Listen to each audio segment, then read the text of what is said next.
ഇപ്പോൾ ഞാൻ സംസാരിക്കുന്നു, എൻ്റെ ശബ്ദം പുറത്തേക്ക് നല്ല ഉച്ചത്തിലുള്ള ശബ്ദമായി മാറാനായിട്ട് മൈക്കിൻ്റെ കാര്യമല്ല ഞാൻ ഉദ്ദേശിക്കുന്നത്. സാധാരണഗതിയിൽ സംസാരിക്കുമ്പോൾ എൻ്റെ ലങ്സിലുള്ള അല്ലെങ്കിൽ ശ്വാസകോശത്തിലുള്ള വായു വന്ന് എൻ്റെ തൊണ്ടയിലുള്ള വോക്കൽ കോഡ്സ് എന്ന് പറയുന്നതിനെ വൈബ്രേറ്റ് ചെയ്യുമ്പോൾ ഉള്ള ശബ്ദമാണ് പുറത്തേക്ക് വരുന്നത്. അപ്പോൾ അതിനെ ആംപ്ലിഫൈ ചെയ്യാൻ സഹായിക്കുന്നത് നമ്മുടെ സ്കള്ളിലുള്ള അല്ലെങ്കിൽ തലയോട്ടിയിലുള്ള 8 സൈനസുകളാണ്. സൈനസ് എന്ന് പറഞ്ഞു കഴിഞ്ഞാൽ ദ്വാരങ്ങളെന്ന് വേണമെങ്കിൽ പറയാം. അത് കൂടുതലും ഈ ഭാഗത്തുള്ള മാക്സിലറി സൈനസ് എന്നാണ് എൻ്റെ ടെക്നിക്കൽ ടേം. ഞാൻ അത് പറയുന്നത് നിങ്ങൾക്ക് വേണമെങ്കിൽ ഗൂഗിൾ ചെയ്ത് നോക്കാം, എൻ്റെ ചിത്രം എടുത്ത് കാണാൻ വേണ്ടിയിട്ടാണ്.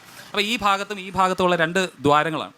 ഈ ദ്വാരങ്ങൾ 4 കാലിൽ നടക്കുന്ന ജീവിക്കാണെങ്കിൽ എങ്ങനെയായിരിക്കും എന്ന് നിങ്ങളൊന്ന് ഇമാജിൻ ചെയ്ത് നോക്കുക. ഒരു സ്ക്വയർ ആയിട്ടുള്ള ഒരു സാധനമാണ്, അതിൻ്റെ ഈ ഭാഗത്തായിട്ട്, ഈ ഫ്രണ്ടിലുള്ള ഭാഗത്തായിട്ടാണ് ആ ദ്വാരം.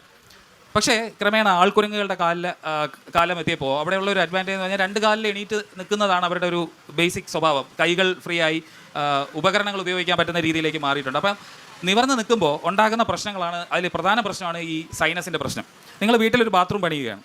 ബാത്റൂമിൻ്റെ വെള്ളം ഒലിച്ചു പോകാനായിട്ട് നിങ്ങൾ താഴെയാണ് ഒരു ദ്വാരം ഉണ്ടാക്കുന്നത്, വെള്ളം സ്വാഭാവികമായിട്ട് ഒലിച്ചു പോകാനായിട്ട്. ഇപ്പോൾ മനുഷ്യൻ്റെ ഈ മാക്സിലറി സൈനസിനകത്തുള്ള ഈ നമ്മൾ സാധാരണ ഈ ജലദോഷമൊക്കെ വരുമ്പോൾ ഉള്ള ആ ഒരു ഫ്ലൂയിഡ് പുറത്തേക്ക് പോകാനായിട്ടുള്ള ദ്വാരം നോക്കിക്കഴിഞ്ഞാൽ മുകളിലാണ്. അതായത് നേരെ നിൽക്കുമ്പോഴാണെങ്കിൽ അവിടെ കെട്ടി നിൽക്കും, തലകീഴായിട്ട് നിൽക്കുകയാണെങ്കിൽ മാത്രമേ, അല്ലെങ്കിൽ 4 കാലിൽ നിൽക്കുകയാണെന്നുണ്ടെങ്കിൽ അത് ഒലിച്ച് മൂക്കിൽ നിന്ന് പോകുന്ന അവസ്ഥയിലേക്ക് വരുന്നത്.